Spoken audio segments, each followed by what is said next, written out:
Há uma diferença abismal entre fingir amar a si mesmo e realmente fazê-lo. A primeira é uma máscara que você usa para que o mundo não veja suas feridas. O segundo é o encontro íntimo consigo mesmo, sem maquiagem, sem filtros, sem a necessidade de convencer ninguém de que você está bem quando algo grita por socorro por dentro. Este não é mais um vídeo motivacional cheio de frases fofas que são esquecidas em 5 minutos. Este é um convite para entrar no território mais difícil e necessário que existe: o caminho para a sua própria verdade. Porque amar verdadeiramente a si mesmo não significa repetir declarações na frente do espelho até que pareçam críveis. Significa estar disposto a olhar para o que você evitou, sentir o que enterrou, agarrar-se ao que rejeitou de si mesmo. Carl Jung sabia que o amor próprio autêntico não nasce da negação de nossas sombras, mas de sua integração consciente. Não se constrói evitando a dor, mas passando por ela sem se perder nela. Não é alcançado fingindo força, mas encontrando a verdadeira força que sempre esteve lá, esperando que você pare de fugir. Durante anos você estava aprendendo a se esconder de si mesmo. Você foi ensinado que havia partes de você que não eram aceitáveis, emoções que você não deveria sentir, pensamentos que você não poderia ter, desejos que você deveria reprimir. E pouco a pouco você construiu uma versão polida de quem você achava que tinha que ser para merecer amor. Mas essa versão, por mais perfeita que possa parecer por fora, está vazia por dentro, porque não é você. O verdadeiro amor próprio não é autoindulgência. Não está dizendo que tudo o que você faz está bem sem nunca se questionar. Não é para se proteger de todo desconforto ou evitar olhar para si mesmo honestamente. É exatamente o oposto. É ter a coragem de se encontrar como você é, com suas luzes e sombras, com suas forças e suas fragilidades, e decidir que essa totalidade merece cuidado, respeito e paciência. Jung entendeu que esse processo não é confortável. Requer descer a lugares de si mesmo que você manteve fechados por anos. Requer enfrentar as vozes interiores que o criticam, que o julgam, que o lembram de cada erro como se fosse uma sentença permanente. É necessário desfazer camadas de condicionamento para encontrar por baixo o que sempre foi genuinamente seu. Primeira chave: reconheça sua sombra sem julgá-la. A sombra, em termos junguianos, é tudo que reprimimos, negamos ou projetamos nos outros, para manter uma imagem aceitável de nós mesmos. É a raiva que você não se permite sentir, a tristeza que você considera fraqueza, os desejos que você julga errados, os medos que você prefere não admitir. Amar verdadeiramente a si mesmo começa por reconhecer que essa sombra não é sua inimiga. Faz parte da sua humanidade. Quando você nega sua existência, você lhe dá poder sobre você. Quando você o projeta nos outros, perde a oportunidade de integrá-lo conscientemente. Quando você o reconhece sem julgá-lo, começa a recuperar partes de si mesmo que havia abandonado. Não é uma questão de agir de acordo com essas emoções reprimidas ou justificar comportamentos destrutivos. Trata-se de admitir que existem, de entender de onde vêm, de deixá-los se expressar em um espaço seguro para que percam a carga explosiva que acumulam na escuridão. Lembro-me de trabalhar com uma mulher que se considerava uma pessoa pacífica e espiritual. Ele construiu toda a sua identidade em torno da harmonia e da compreensão. Mas por dentro havia uma raiva que ele vinha negando há décadas. Essa raiva negada a exauriu, porque exigia uma energia enorme para mantê-la fora de sua consciência. Quando ele finalmente se permitiu senti-lo, sem julgá-lo como uma coisa ruim, ele descobriu que não era destrutivo. Era informação. Eu estava conversando com ele sobre limites que ele não havia estabelecido, sobre o respeito que ele não havia dado a si mesmo, sobre uma força vital que ele estava reprimindo. Sua sombra não é a pior coisa sobre você, é o que você não conseguiu integrar. E quando você aprende a olhar para ele com curiosidade em vez de horror, quando você para de gastar energia lutando contra ele e começa a ouvir o que ele tem a lhe dizer, algo em você é liberado.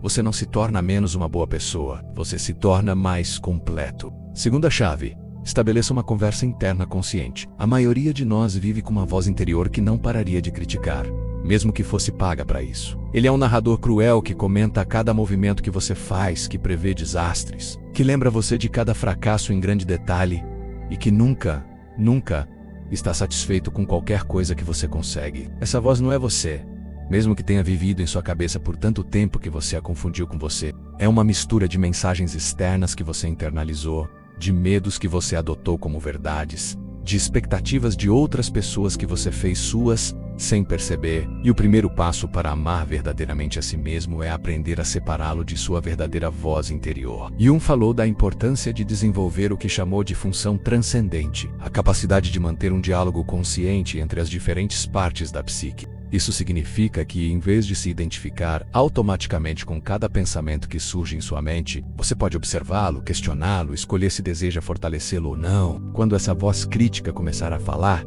não tente silenciá-la violentamente. Ouça como você ouviria uma criança assustada gritando. Pergunte a si mesmo: de onde vem essa mensagem? A quem pertence essa voz? O que você está tentando proteger? Às vezes você descobrirá que por trás das críticas mais duras há um medo genuíno, uma ferida real que precisa de atenção. Aprenda também a cultivar a voz do seu observador interior. Aquela parte de você que pode ver seus pensamentos e emoções sem ser varrida por eles. É a voz que pode dizer: percebo que estou sentindo muita ansiedade agora. Em vez de sou uma pessoa ansiosa e não consigo me controlar. Um descreve uma experiência temporária, o outro define sua identidade. Essa conversa interna consciente não é um processo que se resolve em uma tarde de reflexão. É uma prática diária que requer paciência e perseverança. Mas toda vez que você consegue separar seu verdadeiro eu da voz crítica, toda vez que você escolhe responder em vez de reagir, você está fortalecendo sua capacidade de amor próprio. Terceira chave: integre suas emoções sem resistência. O amor próprio autêntico não é um estado permanente de felicidade. Não é a ausência de dor, tristeza, medo ou raiva. É a capacidade de estar presente consigo mesmo em todos os estados emocionais, sem precisar alterá-los imediatamente, sem julgá-los como certos ou errados. Durante anos, você aprendeu que havia emoções boas e emoções ruins. Eles diziam que a tristeza era fraqueza, que a raiva era perigosa, que o medo fazia de você um covarde, que a alegria tinha que ser moderada para não incomodar ninguém. E pouco a pouco você começou a resistir a partes inteiras de sua experiência emocional. Mas as emoções não são convidados que você pode expulsar de sua casa quando não combinam com você. Eles são informações valiosas sobre o que está acontecendo em seu mundo interno. A tristeza fala sobre as perdas que você precisa processar. A raiva aponta limites que foram ultrapassados. O medo alerta você para situações que exigem sua atenção. A alegria conecta você ao que você realmente valoriza. Jung entendeu que a saúde psicológica não é alcançada eliminando emoções difíceis, mas desenvolvendo a capacidade de sustentá-las sem ser destruído por elas. Isso requer prática, paciência e muita autocompaixão. Lembro-me de um homem que veio à terapia porque se considerava emocionalmente quebrado. Ele passou décadas evitando sentir tristeza, porque a associava a ser fraco. Quando seu pai morreu, em vez de se permitir sofrer, ele mergulhou no trabalho até a exaustão. Quando o casamento terminou, ela se convenceu de que era melhor assim e seguiu em frente como se nada tivesse acontecido. Mas toda essa tristeza acumulada o fez viver em uma espécie de dormência emocional, onde também não conseguia acessar a alegria. Aprender a integrar emoções significa criar espaço interno para tudo que você sente. Significa respirar fundo quando uma emoção intensa vem e perguntar a si mesmo: o que você precisa de mim agora, em vez de como faço para você sair. Significa entender que sentir não é o mesmo que ser varrido. Você pode sentir tristeza sem se tornar uma pessoa triste. Você pode sentir raiva sem se tornar uma pessoa agressiva. Essa integração emocional é um ato profundo de amor próprio, porque diz a todas as partes de sua experiência que elas têm o direito de existir, que você não precisa ser perfeito para merecer sua própria compaixão. Quarta chave: assuma a responsabilidade sem falhas. Uma das maiores confusões no caminho do amor próprio é a diferença entre responsabilidade e culpa. A culpa paralisa você. Faz você se sentir como se fosse fundamentalmente falho, como se cada erro confirmasse que você não merece cuidados. A responsabilidade, por outro lado, capacita voca. Ele lhe devolve o controle sobre sua vida, reconhecendo que você tem a capacidade de escolher como responder ao que acontece com você. E falou de individuação como processo de se tornar quem você realmente é.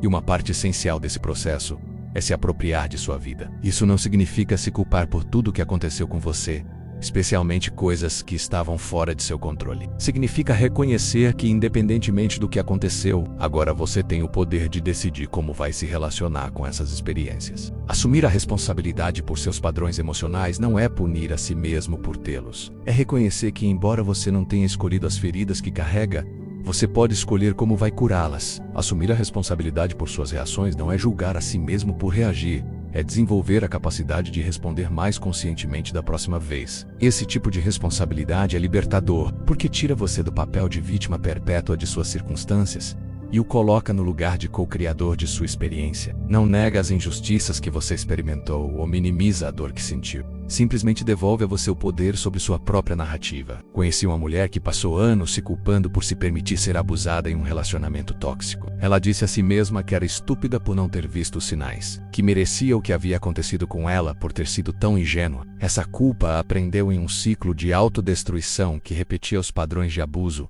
agora dirigidos a si mesma. A mudança veio quando ele foi capaz de separar a culpa da responsabilidade. Ele não era culpado pelos maus tratos que havia recebido, mas era responsável por curar as feridas que haviam permanecido, por aprender a reconhecer os sinais de perigo, por desenvolver limites mais claros. Essa distinção não apenas a libertou do peso da culpa, mas devolveu a ela o poder de criar relacionamentos mais saudáveis no futuro. Assumir a responsabilidade sem culpa é um ato de amor próprio, pois reconhece sua capacidade de crescimento sem negar a si mesmo a compaixão de que precisa no processo. Quinta chave: recupere sua autenticidade perdida. A autenticidade não é um estado natural que você perdeu e precisa recuperar. É uma prática consciente que requer coragem, honestidade e muita paciência consigo mesmo. Durante anos, você se adaptou às expectativas dos outros, moldando-se para ser aceito, escondendo partes de si mesmo que achava que não seriam bem recebidas. E nesse processo, você perdeu o contato com o que realmente sente, pensa, deseja e valoriza. Jung chamou isso de desenvolvimento da pessoa, a máscara social que usamos para funcionar no mundo. Esta máscara não é necessariamente uma coisa ruim. Precisamos de um certo grau de adaptação social para viver em comunidade. O problema surge quando a máscara fica tão grossa que não nos lembramos mais do que está por baixo dela. Recuperar sua autenticidade significa começar a se perguntar em todas as situações: o que eu realmente sinto aqui? O que eu realmente penso sobre isso? O que é que eu quero separado do que os outros esperam de mim? Você nem sempre terá respostas imediatas. Você passou tanto tempo consultando as opiniões dos outros que sua própria voz interior pode ter se tornado um sussurro. Isso requer a criação de espaços de solidão e silêncio onde você possa se ouvir sem a interferência constante de vozes externas. Requer experimentar pequenos atos de honestidade, como dizer não quando você realmente não quer fazer algo ou expressar uma opinião que você sabe que pode não ser popular. Requer tolerar o desconforto de decepcionar os outros, quando é necessário ser fiel a si mesmo. Autenticidade também significa não buscar mais validação externa como medida do seu valor. Jung entendeu que a verdadeira individuação requer o desenvolvimento de uma bússola interna que não dependa da aprovação dos outros para funcionar. Isso não significa tornar-se insensível às opiniões dos outros, mas sim deixar de dar a eles o poder de definir quem você é. Lembro-me de um homem que passou a vida inteira tentando agradar seu pai, escolhendo uma carreira de que não gostava, mantendo um emprego que o esgotava, até mesmo se casando com alguém que sua família aprovava, mas não se sentia verdadeiramente conectado. Aos 40 anos, ele teve o que chamou de uma crise existencial, mas que na verdade foi o despertar de seu verdadeiro eu após décadas de dormência. O processo de se reconectar com sua autenticidade não foi fácil. Envolveu mudanças que foram dolorosas para sua família, decisões que outros interpretaram como egoístas, períodos de incerteza em que ela não sabia exatamente quem ela era, se não fosse a pessoa que todos esperavam que ela fosse. Mas aos poucos ele começou a sentir algo que não experimentava há anos: a sensação de estar verdadeiramente vivo. Recuperar sua autenticidade é talvez o maior presente de amor próprio que você pode dar a si mesmo, porque é decidir que sua verdade importa, mais do que sua imagem, que seu bem-estar interior. Vale mais do que o conforto dos outros, que você merece viver como quem você realmente é, e não como quem você acha que deveria ser. Este não é um caminho que é percorrido uma vez e terminado. É uma prática diária de voltar a si mesmo, de escolher a verdade ao invés do conforto, de tratar suas feridas com a mesma ternura com que você trataria as de uma criança pequena. É aprender que o amor próprio não é um luxo reservado para quando você já está consertado, mas a base fundamental a partir da qual você pode começar a se curar. E sabia que esse processo de amor próprio autêntico não apenas transforma você, mas também transforma a qualidade de todos os seus relacionamentos. Quando você deixa de procurar nos outros o que não se dá, quando deixa de projetar suas sombras não integradas, quando começa a se relacionar por plenitude em vez de falta, tudo muda. Não é que você se torne perfeito, é que você se torna real. E essa realidade, com todas as suas imperfeições, é infinitamente mais valiosa do que qualquer imagem polida que você tenha guardado. Porque a partir dessa realidade, você pode amar verdadeiramente. Você pode ser verdadeiramente amado, você pode realmente viver. No final, o amor próprio não é um destino ao qual você chega, mas uma maneira de viajar. É escolher, dia após dia, tratar-se com o mesmo respeito, paciência e compaixão, que você daria a alguém que você ama profundamente. É lembrar que você merece sua própria gentileza, especialmente nos dias em que sente que não merece. Se você chegou até aqui, algo em você já está despertando para essa possibilidade. Algo em você já está cansado de fingir, de se esconder, de tratá-lo como se você fosse seu próprio inimigo. E esse despertar, por menor que pareça, é o começo de tudo. O caminho para o amor próprio autêntico não é fácil, mas é o mais importante que você pode seguir. Porque quando você aprende a amar a si mesmo de verdade, você não muda apenas sua vida. Você também muda a vida de todos ao seu redor, porque da plenitude você só pode dar plenitude, o despertar da consciência amorosa. Há um momento nesse processo em que algo dentro de você muda para sempre. É sutil, quase imperceptível no início, mas profundo como um terremoto silencioso. É quando você para de procurar razões para se amar e simplesmente reconhece que já tem todas elas. Não porque você é perfeito, mas porque você é humano. Não porque você tenha resolvido todos os seus conflitos, mas porque aprendeu a sustentá-los com ternura. Jung chamou isso de surgimento do self, aquela instância superior que transcende tanto o ego quanto a sombra e os integra em uma totalidade consciente. É o momento em que você deixa de ser seu próprio carrasco para se tornar seu próprio curador. E essa mudança de perspectiva transforma tudo. Você começa a perceber que sua conversa interna suaviza. Onde antes havia críticas impiedosas, aparece a curiosidade compassiva. Onde antes havia uma demanda brutal, surge a paciência genuína. Não é que você se torne permissivo consigo mesmo ou que você rebaixe seus padrões. É que você desenvolve a sabedoria de saber quando ser firme e quando ser gentil, quando se esforçar e quando se abraçar. A alquimia da autopiedade. A autopiedade, no sentido junguiano, não é autoindulgência ou vitimização. É a capacidade de manter toda a sua humanidade com a mesma ternura com que você seguraria uma criança ferida. É reconhecer que o sofrimento faz parte da experiência humana, que você não é o único lutando, que você não está quebrado por cicatrizes. Essa alquimia emocional transforma o chumbo de suas feridas no ouro de sua sabedoria. Cada dor que você integrou conscientemente é transformada em compaixão por outras pessoas que sofrem de maneiras semelhantes. Cada medo que você passou sem fugir se torna coragem para aqueles que ainda estão paralisados. Cada sombra que você abraçou se torna a luz que pode iluminar a escuridão dos outros. O efeito cascata do amor próprio autêntico. Quando você começa a se amar de verdade, algo fascinante acontece em seu ambiente. As pessoas começam a tratá-lo de maneira diferente. Não porque você exigiu respeito, mas porque seu próprio respeito próprio estabelece um novo padrão. Você não tolera mais relacionamentos que o diminuem porque sabe o que vale. Você não busca mais desesperadamente validação porque tem uma fonte interna de aprovação. Paradoxalmente, quanto menos você precisa do amor dos outros, mais capaz você se torna de recebê-lo. Quanto menos você depender da aprovação deles, mais autênticas suas conexões se tornarão. É como se, ao encher seu próprio copo emocional, você pudesse finalmente beber do copo de outra pessoa sem esvaziá-lo e oferecer o seu sem ficar exausto.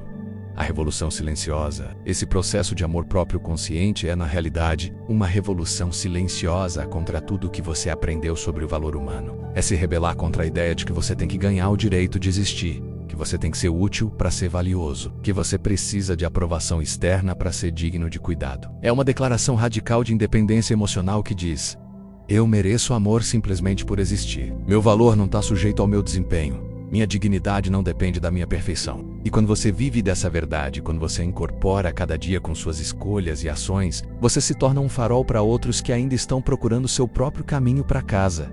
O legado de uma vida vivida em amor próprio. No final, o que você deixa neste mundo não são apenas suas conquistas ou suas posses. É a qualidade da presença que você cultivou, a maneira como você se tratou e, por extensão, como tratou os outros. Cada ato de autocompaixão gera ondulações que se expandem muito além do que você pode ver. A cada momento que você escolhe a verdade em vez da imagem, a autenticidade em vez da aceitação, você está contribuindo para uma mudança coletiva em direção a uma humanidade maior. Jung acreditava que a individuação não era um processo egoísta, mas profundamente altruísta. Porque quando uma pessoa se torna completamente ela mesma, quando integra suas sombras e abraça sua totalidade, ela se torna um presente para toda a humanidade. Sua própria presença lembra aos outros que é possível viver de maneira integral, que é possível amar uns aos outros incondicionalmente. E agora a questão não é se esta mensagem ressoa com você. A questão é: você está disposto a começar? Você está pronto para parar de fingir e começar a sentir? Você está pronto para o único trabalho que realmente importa?